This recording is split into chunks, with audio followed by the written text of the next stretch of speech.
Okay, so I have started, Adityanji, and Okay, so I will start. This is our first roundtable discussion on geopolitical issues, and the topic for today's discussion is military coup in Myanmar, geopolitical ripples in Asia. From this month onward, we will be doing one roundtable discussion a month, and we will be doing a webinar in which we will be inviting an external expert once a month. So just as an FYI information basis, on February 27th, which is a Saturday, we will have a conference, webinar conference, in which an expert on India's nuclear doctrine would be speaking. She's an associate professor of peace studies in Jamia Millia University in New Delhi. So that is an announcement. People should please note in their calendars that there will be a conference Saturday, February 27th, organized by the Council for Strategic Affairs. And I will come back to our topic today. Myanmar has been in news because of the recent coup d'etat, which happened on 1st of February. And the elected leader, Aung San Suu Kyi, who was the state councillor, was put behind the bars. The elected president of the country was put behind bars. And as we talk, the coup leaders are hardening their stance, putting more and more restricted laws. There are public protests going on the street. Myanmar is a very important country as far as geopolitics is concerned. So I thought before we discuss the geopolitical implications of this coup, let's review a little bit about the history of Myanmar. It is a country of 54 million people in Southeast Asia. It is a member of ASEAN, Association of Southeast Asian Nations. It is multi-ethnic and it is multi-tribal, so and multi-religious as well. It has borders, land borders with India, Bangladesh, China, Thailand, and Laos. The country has not been stable since independence. There has been inter-ethnic tribal warfare going on. The largest number of ethnic tribes are the Burmans, who are 68%. Then there are Shans, that are 9%, Karens, who are 7%, Rakhines 4%, ethnic Chinese 3%, ethnic Monks 2%, ethnic Indians 2%, and 5% other ethnicities. The dominant group is Burmans, who dominate the elite, civil elite, military elite, and they control the power. And most of the wars of separation and ethnic insurgencies are going on with Shans, with Karens, with Rakhines. So that is the background. But if we look historically, the country was known by the name of Burma till 1989, when the generals changed the name to Myanmar. The word Burma itself originates from a Sanskrit name that was Brahmadesha, based on Lord Brahma. Burma became part of the British Empire from 1824 onwards till it got independence. But Burma was part of British India from 1824 till 1937. In 1937, British people removed Burma from administratively from Imperial British India because of hostility towards Indians and some ethnic conflicts. Finally, Burma achieved its independence from Britain in 1948. Now, just before the independence from Britain, the leader of Burmese independent movement, Aung San, was assassinated. India became independent in 47. Burma got independence since 1948. So 1 year after India. Technically, from 1948 to 1962, Burma was a democracy. Having said that, it was democracy in a quasi sense, in name. Around late 50s, the Burmese Prime Minister U Nu invited the military to assist the civilian administration because of ethnic insurgencies. And after a period of 4 or 5 years, in 1962, Burmese military staged a coup d'etat, and General Ne Win became the coup leader and de facto the dictator of Burma. General Ne Win, his actual name was actually Shu Mong, and later during his life he changed his name to Ne Win for whatever reason. But he went on a path of isolation. Burma became a socialist country and very isolationist. Pretty much all the contact with foreigners was frowned upon. All the industries were nationalized. There was repression of other ethnicities. Foreigners, including Indians, were expelled from Burma. I think by 1964, almost 100,000 Indians were expelled from Burma who came to India as refugees. And this policy of isolation and expulsions of Indians led to fraying of relationships between India and Burma. Also, the Burmese coup d'etat happened in 1962 when India and China went to war. And Burma technically adopted a neutral stand in that war, but it was perceived as pro-Chinese stance. So relationship between India and Burma were very cool after 1962 coup. They were not warm at all. India, being a democracy, did not like military takeover in Burma. Finally, after 26 years, after repression of the civic population, there were massive protests in Burma in 1988 without any external intervention. The population revolted against the military rule, and in 1988, General Ne Win was forced to resign.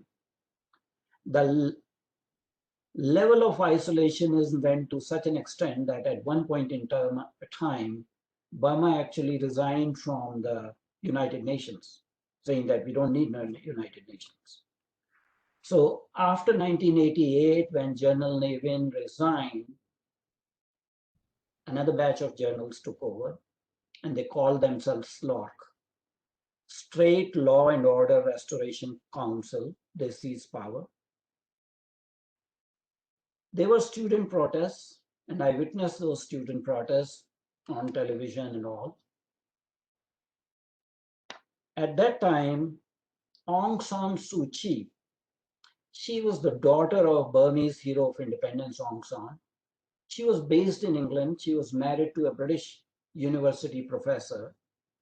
She had 2 children, 2 sons. She was very well settled in Britain. She decided after the call of the students to return back to Burma. As soon as she came, she was arrested. But the protest did not die down. And military, after a while, thought that they can handle the situation. They said that they will, hold elections. So they held elections in 1990. And Suu Kyi's party, the National League for Democracy, won the elections. The military was very offended. Military in Myanmarese language is called Tatmada. They never implemented the results of the elections. Elections were forgotten. Suchi was put under house arrest, and there was massive repression. Elections were voided. This continued for a period of another 22 years. Meanwhile, in around 2008, the military establishment started a new constitution.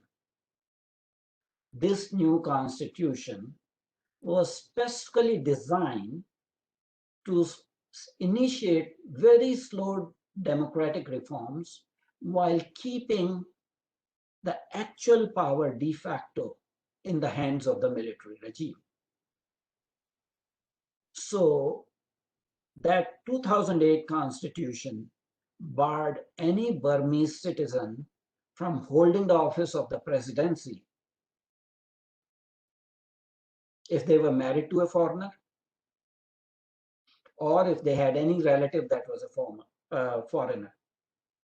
So technically, while introducing the reforms, they barred Aung San Suu Kyi from contesting any election because her husband, who was dead by now, was a British citizen, was a Britisher, and her two sons were British citizens. They remained in Britain. So they basically did not allow her to participate in the first election in 2011. And there's a reason why the military started this democratic reform in 2011. Because of the policy of isolation, nationalization of the industries, and expulsion of actually the business elite, which was Indians, the level of industrialization went down. There was no investment. Burma was deeply into a stranglehold of China. And Burmese military did not trust China. So as a counterpoise to China, they decided that they will do democratic reform so that other countries would help them. And that did work. The reform of 2011 led to foreign direct investments. In year 2010, there were investments of 900 million US dollars. But by 2017, Burma had increased the foreign direct investment by 400%. It became $4 billion. So it was not only Japan, European Union, some ties with India, United States, World Bank following the 2011 reforms. They started to invest in the country as it initiated democratic reforms. In the elections that were held in 2015, there was a clear-cut transition. This time, Suu Kyi was allowed to contest, but she still could not become the president by the constitution. The military would not allow change of constitution. So National League for Democracy, Suu Kyi's party, they had a very creative solution to this. Somebody else was elected as president. The parliament created a new post called the state councillor. Now, in parliamentary democracy, state councillor became synonymous with maybe executive prime minister. So although the technical figurehead of the state was the president, Aung San Suu Kyi had tremendous amount of popular support as well as legislative power. But the constitution, the way it was designed, by law, 25% seats in the parliament had to be nominated by the military. So military always had a stronghold on lawmaking, on taking any decisions. Furthermore, 3 posts were reserved for the military in the cabinet. And these were three key posts: defense, interior or home, and foreign affairs. Those three portfolios were kept by the military under their wing. This reminds me of Pakistan, when in 80s, the military junta in Pakistan started to democratize and Benazir Bhutto won the elections. It was the same kind of conditions that were put on her by the military. So military, once it has tasted power, it does not want to give away the power, and it devises institutional mechanisms by which it can control the strings by remote. And that is what Burmese military did even after 2015. After 5 years, there was relationship, not an easy relationship between military and Aung San Suu Kyi and National League for Democracy, but they managed to, trudge along. Meanwhile, Burma was taken to the International Court in The Hague for ethnic persecution of Rohingyas. And to credit of Aung San Suu Kyi, she decided to represent the government of Myanmar in the International Court. She went personally there to represent the case. And she actually sided with the military because the ethnic situation in Burma is very complex. And in the area where these Rohingyas were, they were creating trouble. They had almost declared a rebellion, and they had themselves indulged in genocide of Hindu Rohingyas in Burma itself. So for this gesture, Nobel laureate Aung San Suu Kyi was severely criticized in the Western world, and that created problem. She did not have complete hold on power, and yet she was expected to deliver democratic reforms while military controls the power. And this was a very short-sighted move by the Western democracies, putting undue pressure on Aung San Suu Kyi. It weakened her position, but it made her more popular in the masses in Burma. So what happens next in 2020, in November 2020, while US was having elections, Burma had an election. And in this election, there was a massive landslide victory of National League of Democracy. Out of 476 seats in the parliament, 396 seats were won by National League of Democracy. That is Aung San Suu Kyi's party. The military had its own proxy party,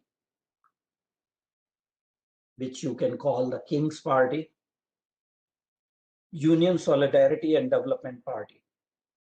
The military's party won only 33 seats. So even if they have to nominate 25% of the seats, the massive victory of NLD created a potential situation when NLD could amend the constitution and remove the restrictive clauses that military had put into the 2008 constitution. This was not acceptable to military. And of course, lo and behold, where do they get their cue? They get their cue from United States. They say that elections are massively rigged. Election Commission has made mistakes. And that is why there was landslide victory of NLD. There was bogus voting. Just reminds me of this country.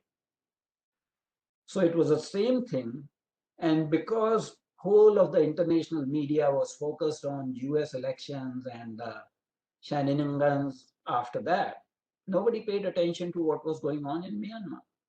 But military was gradually putting pressure on Aung San Suu Kyi, National League for Democracy, and asking the Independent Burmese Election Commission to overturn the elections results, which they refused to do.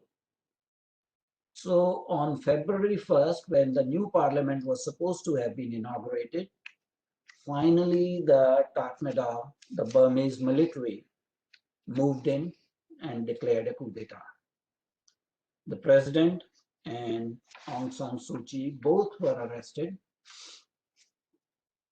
and they actually took the umbrage of the 2008 constitution that in state of emergency, army can be called to assist the civilian administration. But nobody had declared emergency because they arrested both the president as well as the state councillor, which is the de facto prime minister. They used the vice president to declare the emergency and invite the military. So again, see what is happening here. What happened on January 6th happened on February 1st.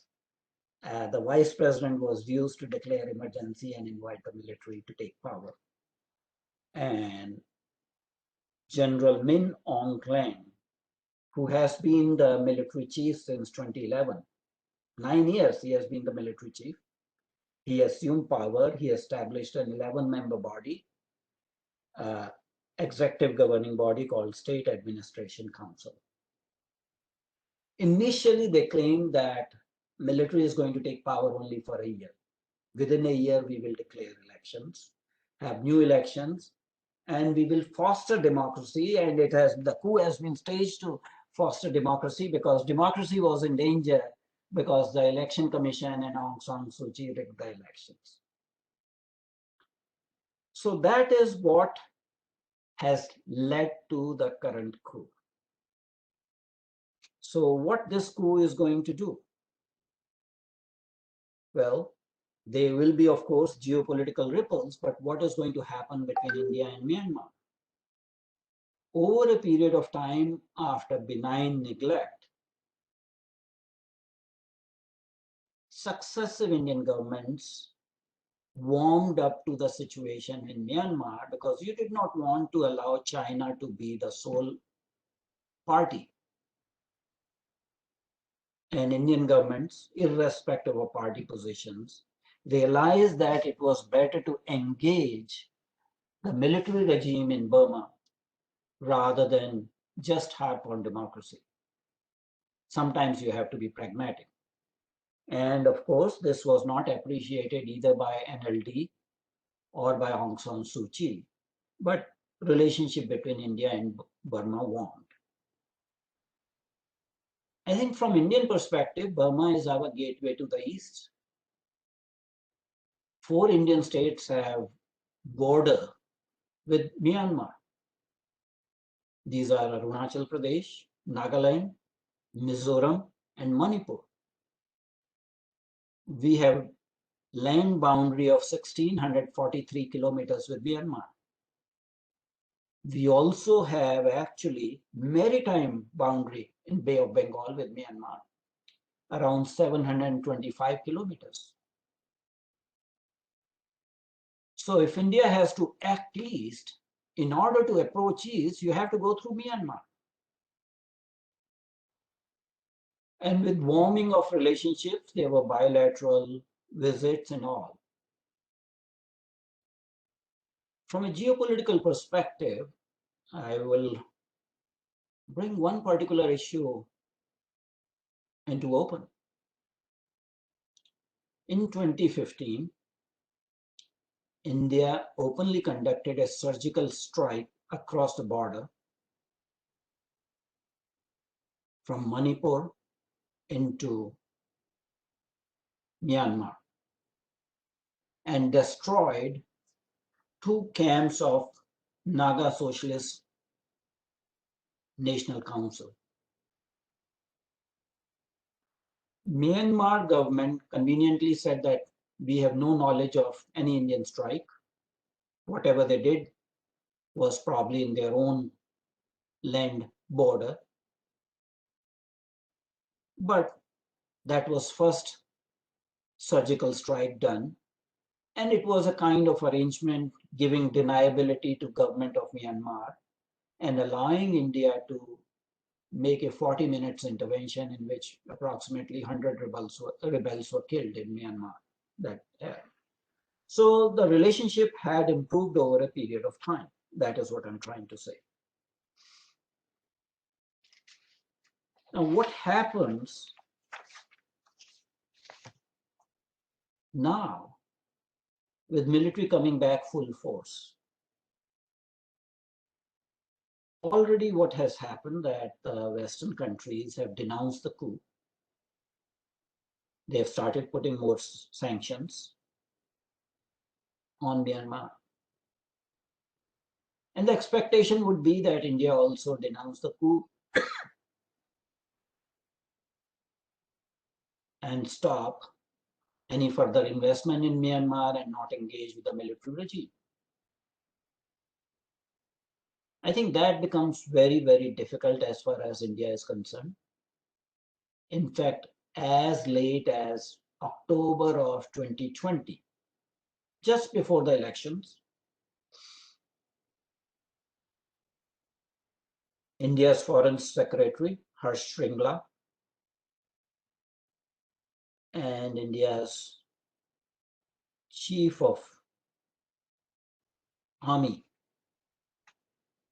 General Naravane, visited Myanmar, created a good optics and environment, and actually, to chagrin of China, India gifted a kilo class Soviet era electric and diesel submarine called Sindhuveer to Myanmar's navy. This was the first submarine acquired by Myanmar's navy. And they appreciated it. So while our relationship with the regime was improving, the coup happened. Now the expectation would be that we hold back. We do not interact with the military regime. And this creates a vacuum. This creates a power vacuum. Already what has happened? China has refused to call the coup a coup. If you see the Global Times, the Chinese mouthpiece, state-supported media, the headlines in Global Times is that there's a major ministerial reshuffle in Myanmar's cabinet. It does not talk about a coup. In United Nations Security Council, there was a resolution condemning the military coup. China vetoed it. Although the generals are very wary of China because they don't want to be controlled by China. Because of the situation now, what will happen that they would have no option but to embrace China, whether they want it or not, because nobody else will talk to them. Nobody else will do business with them. So I think this is the Western myopia. You know, you can deal with all these despotic regimes. There's no democracy in Saudi Arabia. You can kill a journalist in a third country and nothing will happen. That is what Saudi Arabian regime did. Saudi Arabian regime was doing genocide in Yemen for the last 5 years. No issues. But the amount of pressure that is being piled up on Myanmar at this point in time is so much that that country will go into the sphere of influence of China. A very belligerent, very, expansionist China. What would China do? In 2017, China plays both ways. So they are supporters of the military, but they were also trying to repair relationship with Suu Kyi. So Suu Kyi was invited to a state visit in China where she met Xi Jinping, and the relationship improved. Xi Jinping talked about, investing in China-Myanmar economic corridor. Remember China-Pakistan economic corridor? Same thing here, as part of new Silk Road initiative. China also wanted to invest in a deep water port in Myanmar.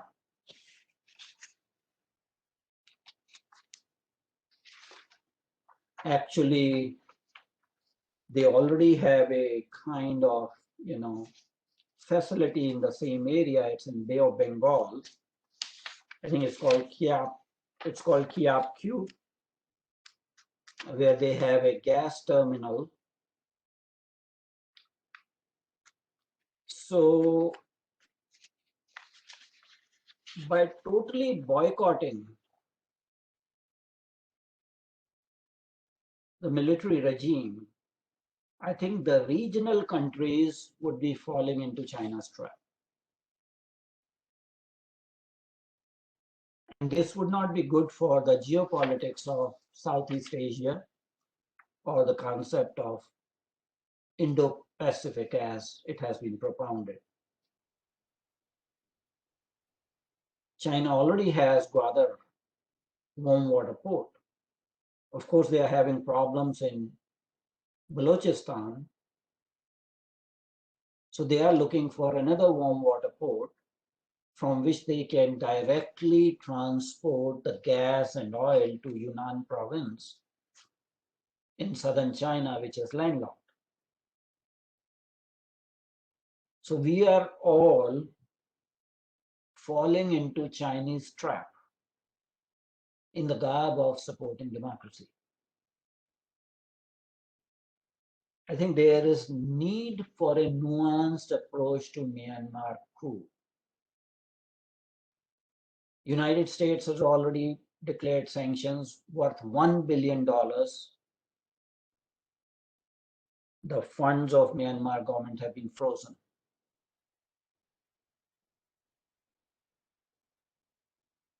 General Min Aung Hlaing and his other members of the state council, they have been sanctioned personally. Now this will lead to driving them more and more in Chinese lap.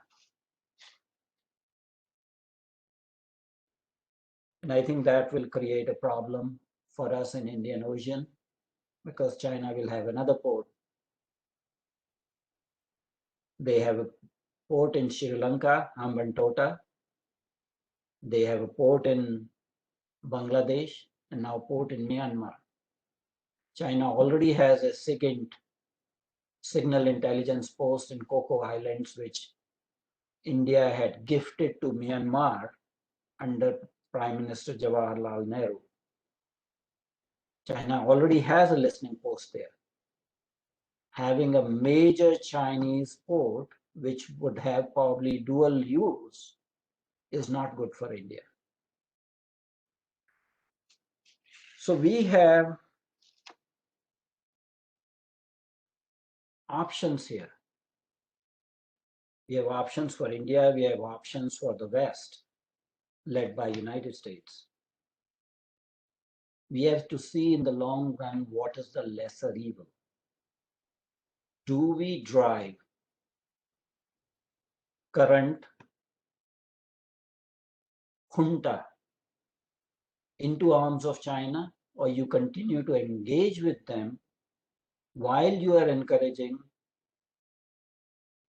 transfer of power again to civilians? I must tell you that the population of Myanmar has done very brilliantly. They are resisting, they are protesting the coup. The civil servants are not going to their jobs. The young people, the students, everyone is protesting.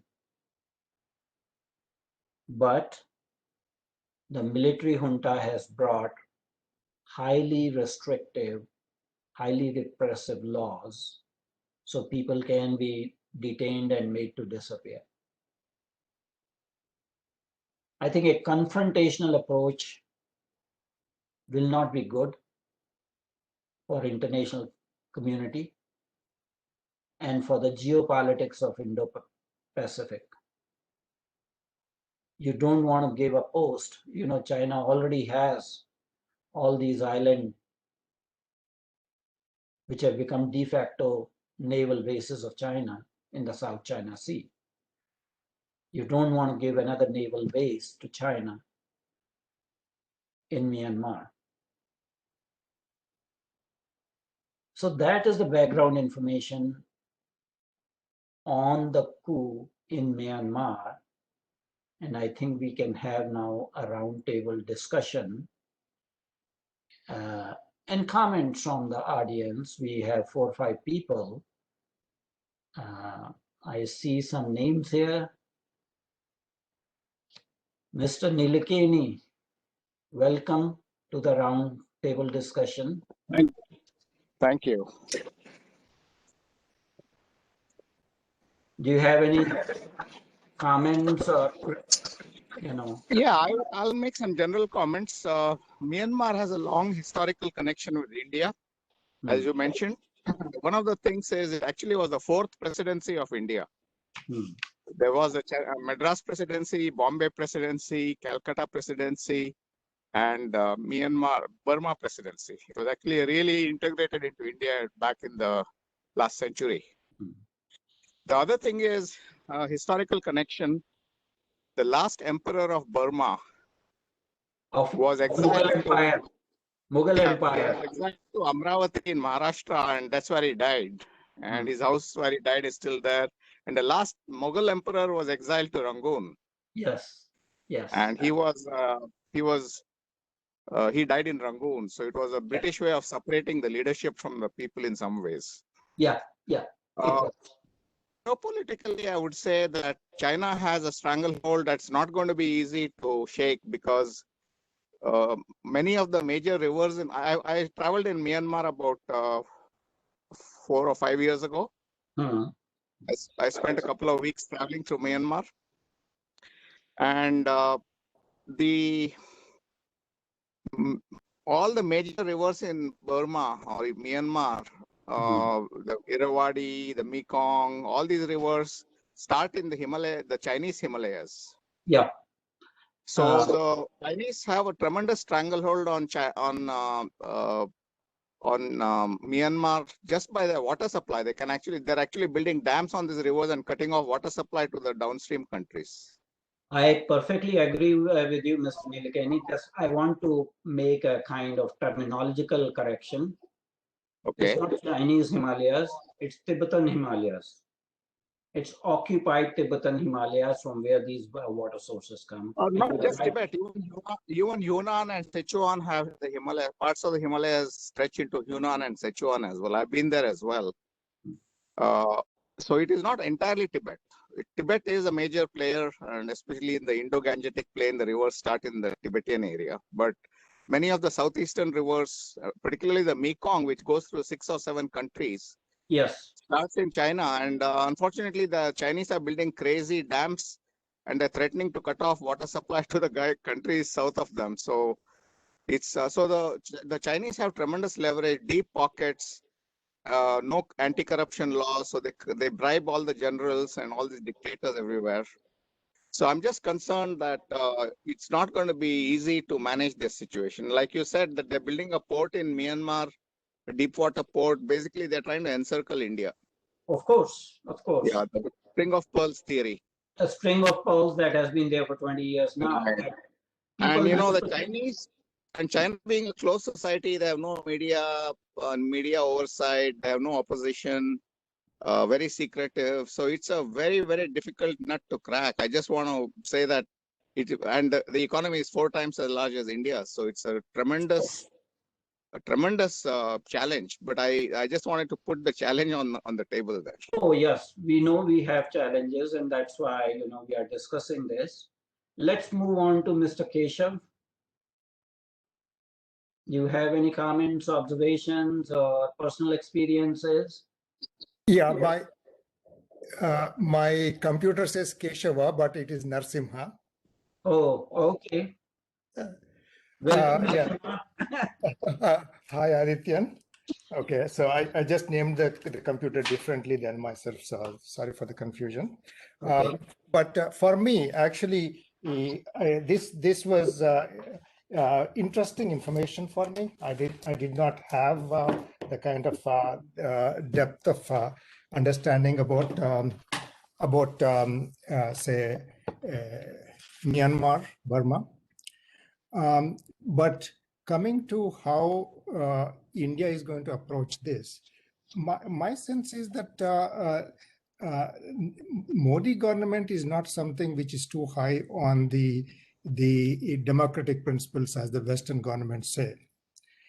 He did not have any qualms about having a relationship with MLB. Okay, he's kind of more that way, transactional, no, not exactly transactional, practical kind of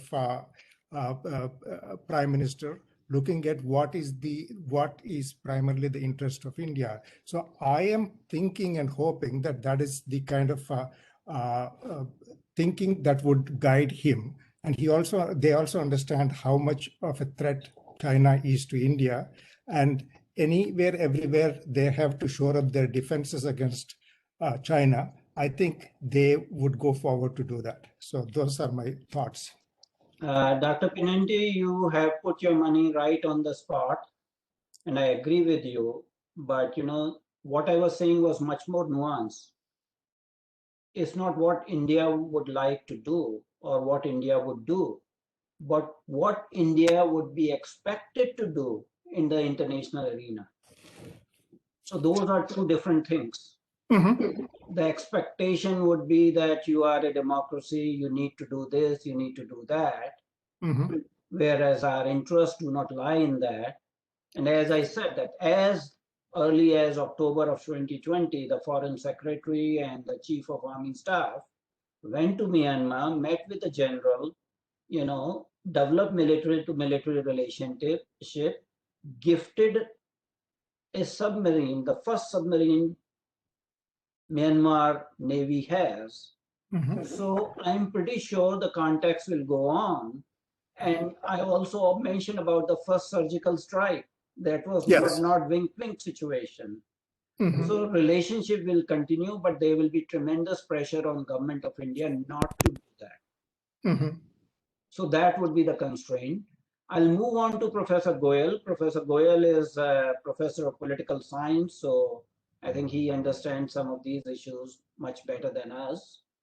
Professor Goyal, any comments from you?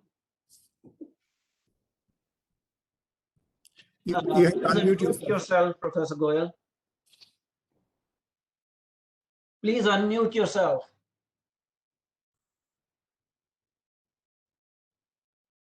We can't hear you, Professor Goyal. Kindly unmute yourself.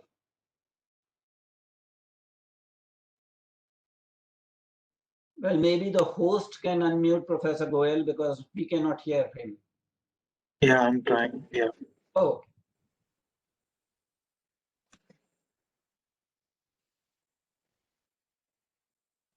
I think he has to do at his end. Okay. Professor Goyal, please try to unmute yourself.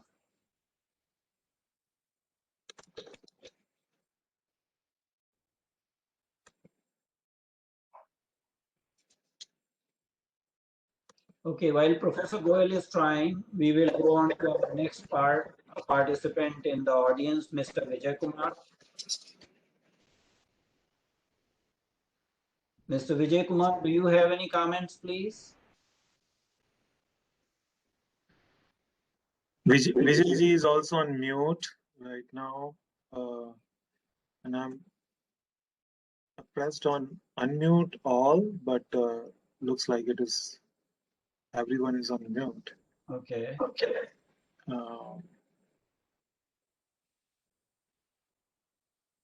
Is there a way of unmuting them? No, it is saying the attendees can unmute themselves. So Yeah. they have. I see Professor Override. Gold looking around, but I don't think he knows where that icon is so that he can unmute himself. Okay. So possibly, Krishna ji, if you go right hand side corner, there would be a list of participants, and possibly you can see yourself. And next to your name, there would be a mic icon. You can unmute. So, Krishna ji, why don't you give your comments? I don't have any specific comments. My only comment is, like, what is the real, like, now that the new junta has taken over, actually, how are they disposed towards India? That's my concern, because we recently gave them a submarine, right? Okay. So the one thing is that this junta is not new. Yeah.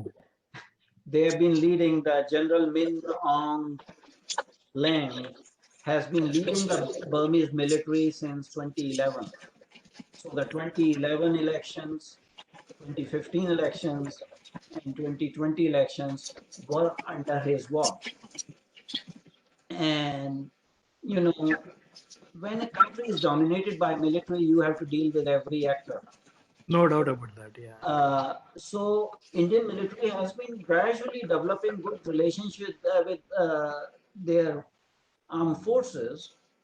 And that's why I mentioned those two specific incidents, that India could not have done the surgical strike without knowledge of, In a way, consent also, actually. yeah, Yeah. because you are crossing the international border. Order, yes. So that shows the goodwill. And they did the right thing by saying that maybe India did those, destroyed those camps in their territory. They never crossed our boundary. So it was deniability, but job was done. Yep. And second was this, gifting of submarine, because the idea was that gradually the generals want to, find some counterbalance to China. They are very well disposed towards India, but there are optics involved. So hope is that, despite the coup, although it will cause heartburn in the international democracy, cause holders, and yes, we do want democracy in Myanmar, and we don't want to, side with the army against the civilian population. But a pragmatic course would be to engage both of them at the same time without causing damage to either. Yes. So let's see if Professor Madan Goyal has been able to unmute himself. Looks like. No, we still cannot hear him.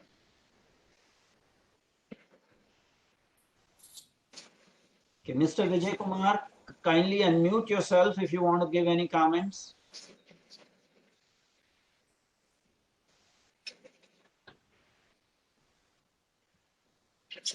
I don't know what is the problem.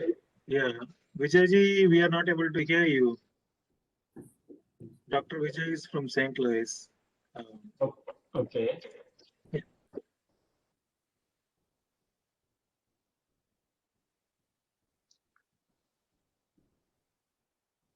Yeah, you are unmute now, Vijay ji. You can try. We cannot hear you. We can't hear you.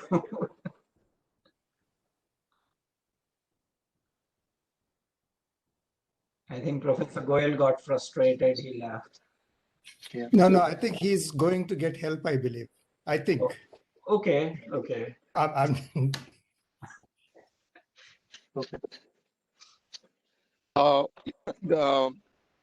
Adityanji, couple of more comments. This is Vijay in electronic speaking. Okay. While we are waiting, I'll mention a couple more comments. The Karens who are on the border of this is a tribe on the border of China, I believe. Yes. Yes. They are being funded surreptitiously by the Chinese. At the same time that the Chinese are cooperating with the military, they're also funding them as like a terrorist group. They're playing the Pakistan game of funding or allowing them safe haven in China. So you are right on the point. China likes to have, the cake and eat it too. So they, Exactly. because they have so much of money that they will give small amount of fund to both the Shan as well as the Karen, you know. Correct. So Kachin is the state which is next Correct. to China, and Karens are based in Kachin. And Shan also, province is also towards that. So they have Right. been actually, just like they have been funding multiple insurgent groups against India, they have Correct. been doing that to Burma also while professing, relationship with their military.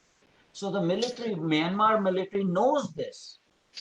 And Yeah. at the same time, Myanmar military got upset because they were like, trying to develop independently relationship with Aung San Suu Kyi. So they were Right. like, at three different levels, they were trying to build bridges with all sections of society, putting one against the other. Correct. Remember what they did in Sri Lanka? That's right. One government was in there, Mahinda Rajapaksa's government, and when the Correct. government changed, those same people, they were invited to China, and then they changed their tune. And Yeah, now they're also Rajapaksas are back. correct. They're playing the same game in Maldives. Yes, yes. Yeah. So you're right You know, that the other thing is that's worth mentioning, the border between Thailand and Burma or Myanmar is very, very porous. It's very similar to the South America, United States and Mexico border. And there's a tremendous amount of illegal immigration from Myanmar to Thailand, because the standard of living is much higher in Thailand, and poor people in Myanmar are migrating illegally to Thailand. and probably doing the menial labor jobs and stuff like that. Yeah. But that does give a route for the Chinese also to send spies there. In addition to through the embassy, they probably have spies in all the Southeast Asian countries, and they probably walk across the border like with all these Myanmari people and just disappear into the countryside. So because of the land border with Myanmar, they have a tremendous strategic advantage. So we have to figure out how to manage that. I think one thing people do not realize, and when I say it is people in the West, that you have such high artificial standard of behaviors from an elected leader who does not control the power. You denounce her rather than supporting her. You know that there's the same general who has been in power since 2011. He has not gone. And there are ethnic insurgencies going in that particular country. And Rohingyas are not also washed in milk. They did their own genocides and rebellion against the state. And then you look at all other members of ASEAN, Association of Southeast Asian Nations. Which one is a true democracy? At this point in time, except for maybe Indonesia and Philippines, none of the other members of ASEAN are true democracies. Right. Singapore probably. Singapore is a one-party state. That is Laos is a one-party socialist state. Vietnam is a one-party communist state. Thailand has number of coups by the royalists since 2006 onwards. No civilian government that gets elected is allowed, and another general comes and wins the elections. Still problems are going on in Thailand. Then you have Cambodia, where the strongman Hun Sen is for last 35 years in power. Former part of Khmer Rouge regime. So, and then you have tiny Brunei, which is a monarchy. Yeah.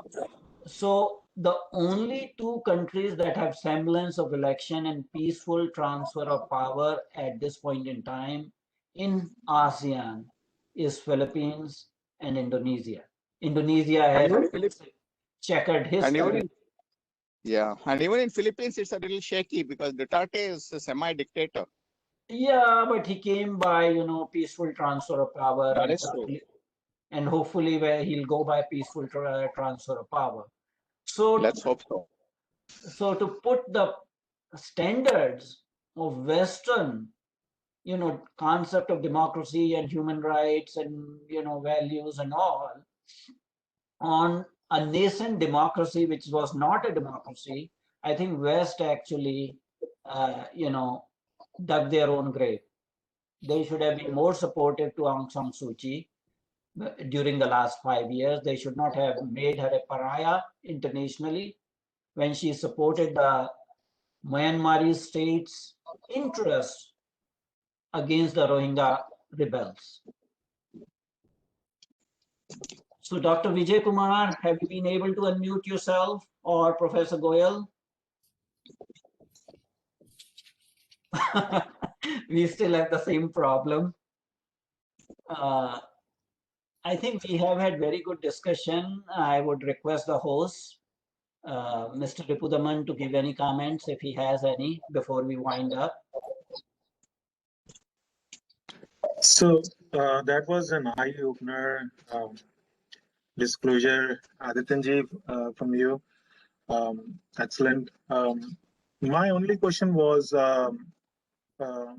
when we say that China is also fueling this coup, at the same point of time from the Chinese foreign minister, there was a statement that we'll let Myanmar do their business within their democratic framework. So, what does it mean actually? How do you read the lines? It means nothing. What they are trying to say that we are not going to put any pressure on the regime in Myanmar. That is what they are saying. And we will continue to protect that regime from external sanctions. We would not allow the UN Security Council to denounce the regime. Let them deal. Let the Myanmar people deal the way they are dealing internally. That is what they are saying.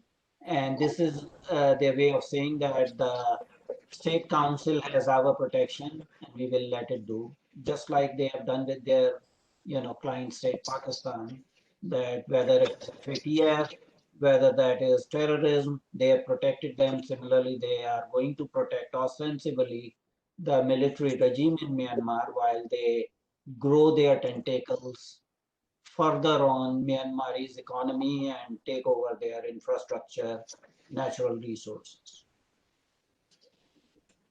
Okay. Yeah, actually, the Chinese call, informally, the Chinese say that Pakistan is the 35th state or something like that. Well, Pakistan is just a colony. No, nothing more than that. Right. Yeah. So we are at 8:59. I think we had a very fruitful discussion. I hope that next time Professor Goyal, Dr. Kumar would not have the, audio signal problem, and we'll have a, better discussion. Next time we will also, make it much more easier by, sending the information earlier and on a wider basis. But it has been a pleasure hosting this roundtable discussion. We will be posting our schedule because our schedule has already been decided for next 4 or 5 months for the roundtable discussions, and we hope more friends will join. Every month, we will choose a topic of contemporary interest for discussions and roundtable, and also we'll have one seminar every month with an external speaker. Thank you, everyone. Thanks a lot. Thank you, Adityanji. Thank you, everyone. Aditya. Thanks. Namaskar. Namaskar. Hari Om.